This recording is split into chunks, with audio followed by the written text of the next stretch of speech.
Some stories can't be explained. Some crimes leave questions. And some places carry echoes of the past and the weight of dark history. On Guilty and the Ghostly, we explore chilling true crime stories, dark history, and the paranormal. Every Monday we dive into cases and mysteries that make you think, and maybe even glance over your shoulder. So come hang out, where the guilty confess, and the ghostly never rest.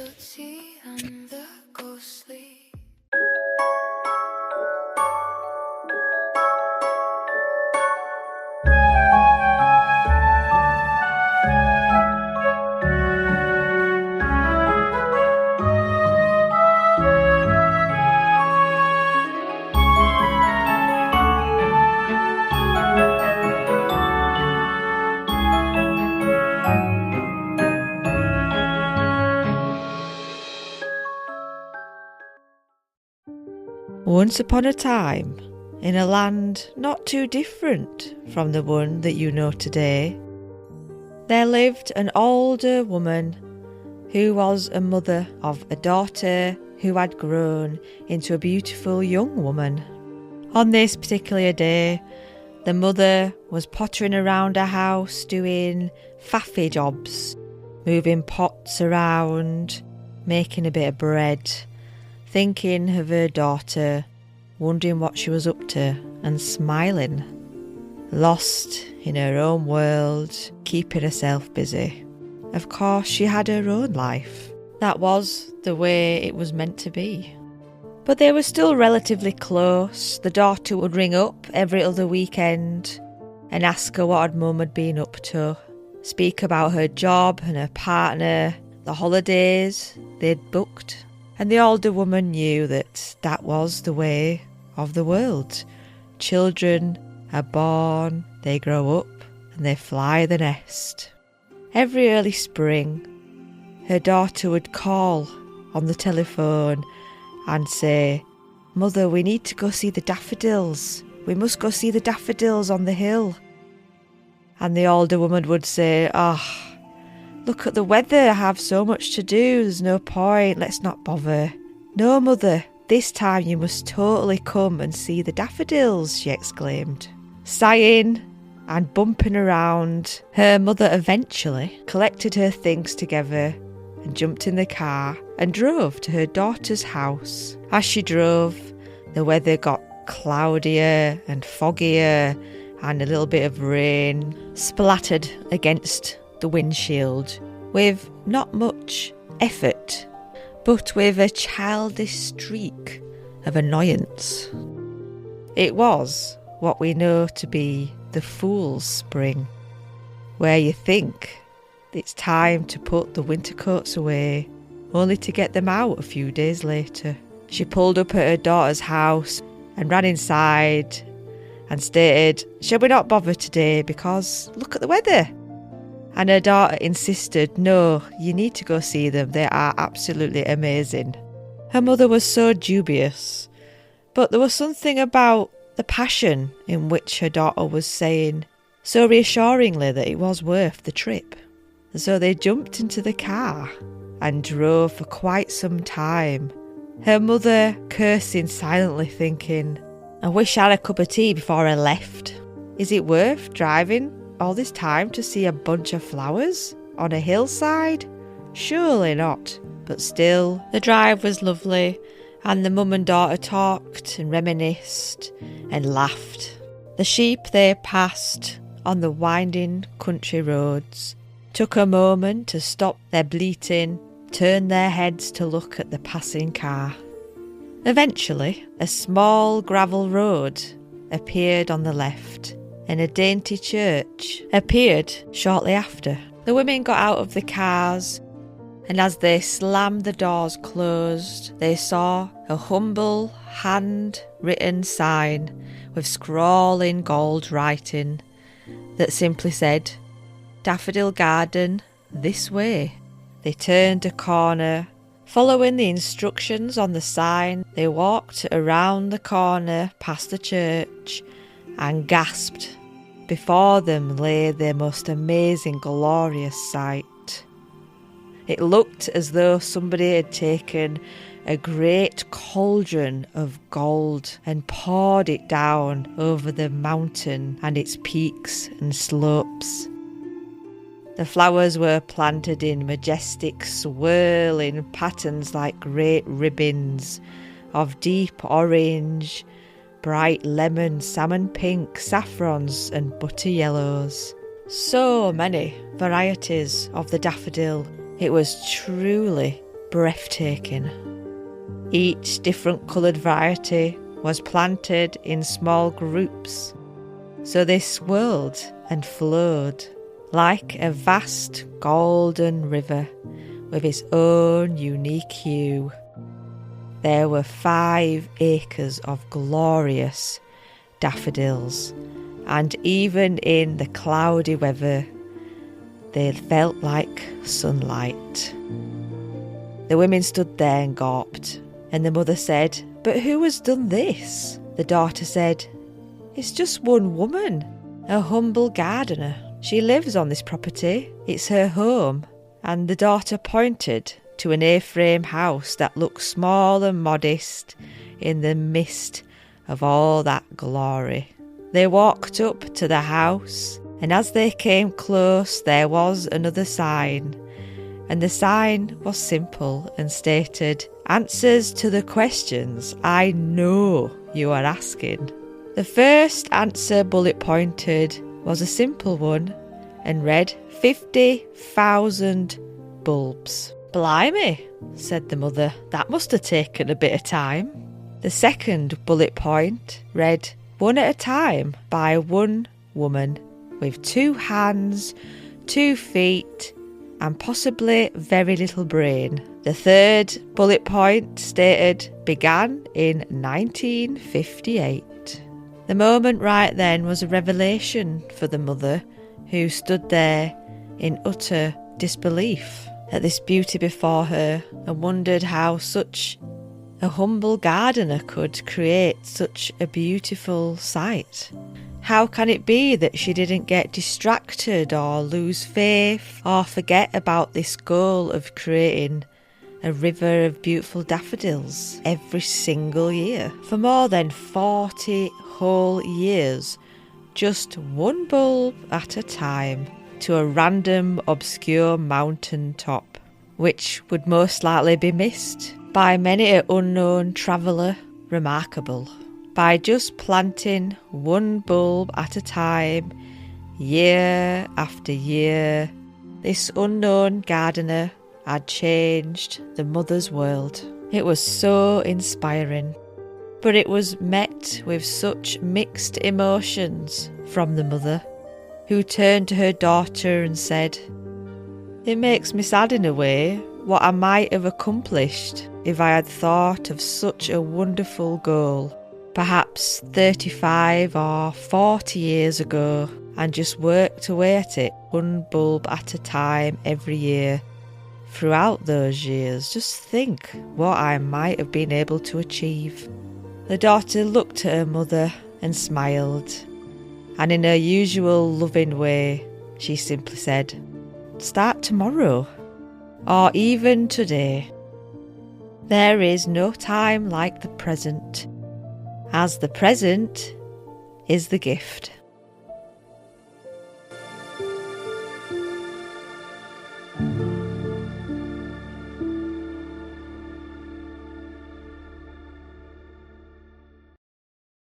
Hello, witches and beautiful souls.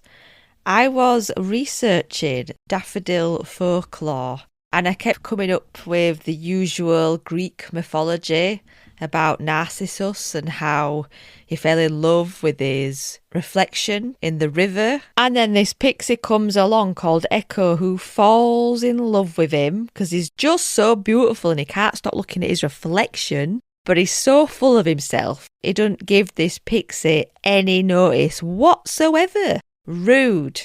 And as punishment, Nemesis, the god of revenge, teaches him a lesson by either turning him into a bunch of daffodils or making it so he can't take his face away from the river or drowning him in the river. So there you go, there's your three choices. How depressing is that? I suppose Greek mythology tends to be on the dark side, doesn't it? When I look at a daffodil, I think they're really joyful. I mean, they look like little faces, don't they? With long noses, like trumpet noses. And they kind of smile and they're in a little gang, sort of waving at you as you walk by. Or is that just me? And I have such glorious memories of picking them for my mum when I was a kid, off public spaces and getting told off for it. Thief! But I didn't care because when I walked in with that bunch of stolen daffodils, it brought us such joy. And then I'd feel right good then because I brought some in spontaneously with no money.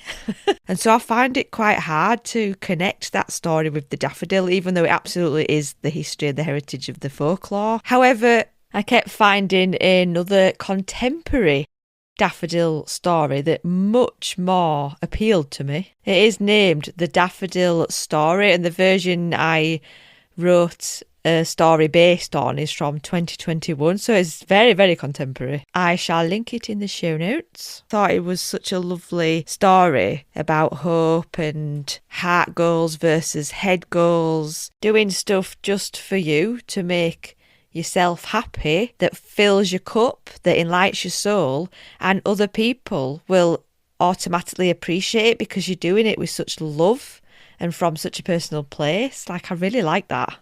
A daffodil does feel like promise, action, and living in the moment because they aren't around for very long at all. At least they don't look the best for very long and seem to start to wilt really quickly, like maybe a week or two after they've bloomed, and then they're gone and you don't see them for another year. So it is about grabbing the moment and seizing the day. And such a gorgeous colour. Yellow is said to be the colour of unity, as in affection, unity with spiritual powers of the universe, unity with the life-giving sun, who comes with healing. And associated with the sun, they are of masculine energy, which is a doing energy, as well as associated with the element of fire and the zodiac sign of Leo, so very much boastful, big, celebratory and renewal energy, confident and sassy, quite robust and resilient, would be fabulous for grounding work,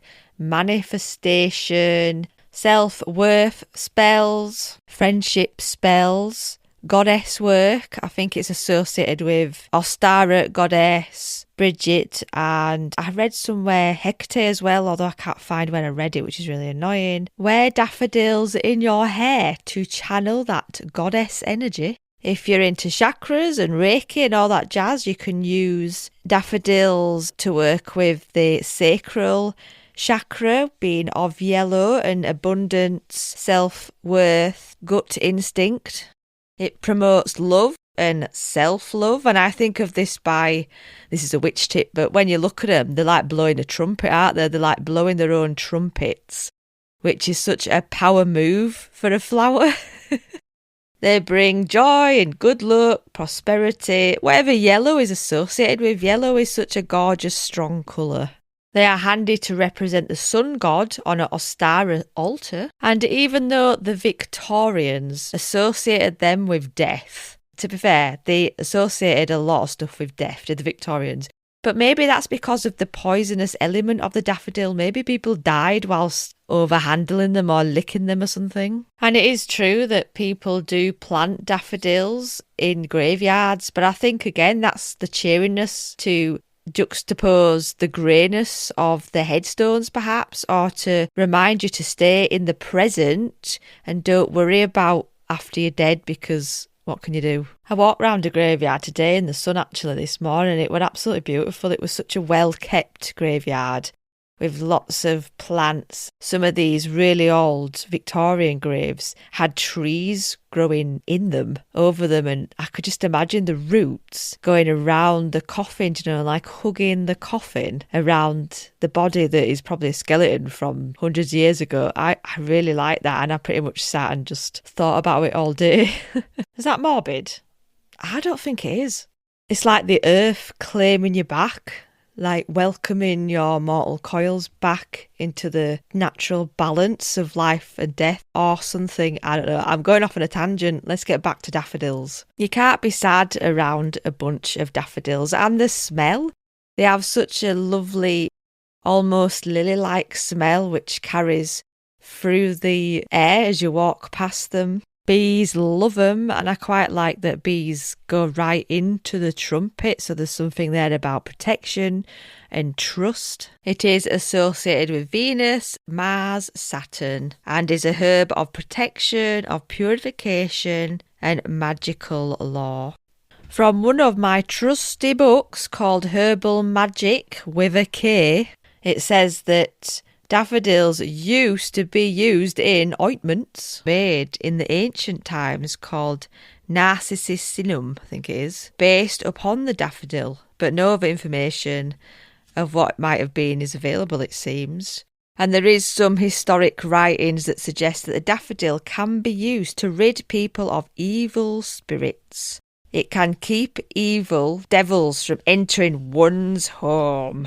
To do this, repel devils from your home, you can collect the root on a Tuesday beneath the waxing moon, and the root can be dried, finely ground into a powder, and worked into magical balms and ointments. This is a bad idea because the daffodil is poisonous, so we don't do that anymore in magic.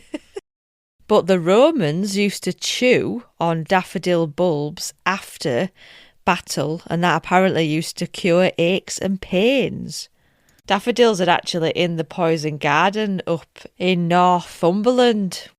I need to go back there because it was bloody brilliant. But according to the Book of Secrets, the madness which the daffodil can cure is when one feels melancholy and depressed, which is what I've just said. So I know this deep in my bones. Daffodils are traditionally given to couples on the 10-year anniversary, and some people believe the spontaneous growth of wild daffodils can indicate that this spot where they're growing used to be a spiritual hub. Omens. Daffodils are considered great omens. It is said that when they start to come out, farmers consider it a good omen if they come out early. If they bend down in a storm, that is a bad omen, especially to bring them into the house after they're bowing their head. I mean, I do that all the time. Like, if my daffodils are bent over from the wind, I absolutely bring them in to enjoy them. Also, just to collect one daffodil is considered bad luck. You need a bunch. And same goes with planting them. When you plant bulbs, plant them in bunches because they need the mates. They are quite lonely on their own. And I think I knew that as well, which is why you always have a bunch of daffodils and not just one, like a rose. In some European folklore, it was considered very bad luck to step upon the daffodil because it was said that the fairies like to rest inside the petals, and disturbing the fairies' afternoon nap is widely considered a terrible life decision. Blimey, that's a bit extreme. Other folk names are Bellrose, as the Bell Witch, I approve, Daffodilly, Goose Lily in Wales, I believe, Daffodil, Lent Lily, and Easter Lily. I love that. Is it because they smell like a lily, perhaps? Yes. I wonder if the saying dilly-dally has anything to do with the daffodil. There are over 27,000 types, apparently. Wow. And the different varieties are very lovely and variable. Some have flowery trumpets, some have trumpets that are a different colour, some are almost white, I particularly love those. Some are very dark eggy yellow, so positive. And it is the logo for the cancer charity Marie Claire. They can reflower again and again for over 10 years, which may be the connection, like I said earlier on, for giving for a 10-year anniversary to a couple. Ooh! This is cool. They are considered the bisexual flower because it's a flower that has both male and female components. And because of this, it is a great flower to use in spells that aid LGBTQ plus community, and so is a fabulous correspondence and ally for political magic work on the old altar. You could put loads and loads of daffodils on your altar to represent people marching in a protest, spending time with each individual flower, enhancing them with political magic, power, protection. I read somewhere on the tinterweb somebody doing a spell with the daffodil by counting the petals around the trumpet and naming each petal representing a friend, and the cup in the middle represented the person doing the spell. So it was like, here is my circle of friends. I love them each and they're helping me fill my cup. I really like that, and it's one that stuck with me. I read it quite a few years back and I always think of that one when I think of the daffodil. I'd like to finish with I Wandered Lonely as a Cloud by William Wordsworth, because it just seems really apt considering we've just been talking about daffodils, little daffs, and you know I like a poem. So I'm going to read it out to you and then I shall let you go. Thank you very much for joining the Bell Witch podcast. On this pleasant solitary witch episode, covering all the folklore and magic that I could find on the humble daffodil.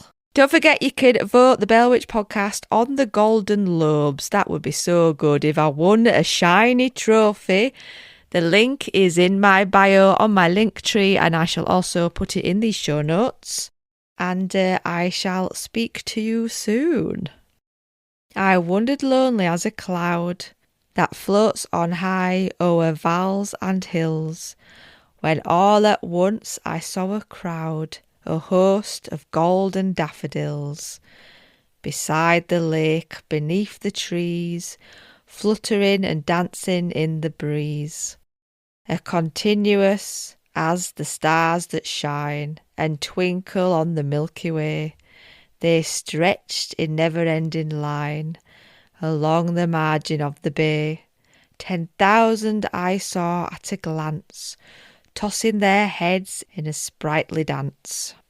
The waves beside them danced, but they outdid the sparkling waves in glee. A poet could not but be gay in such a jaunced company. I gazed and gazed, but little thought what wealth the show to had me brought. For oft when I on my couch I lie, in vacant or in pensive mood, they flash upon that inward eye, which is the bliss of solitude.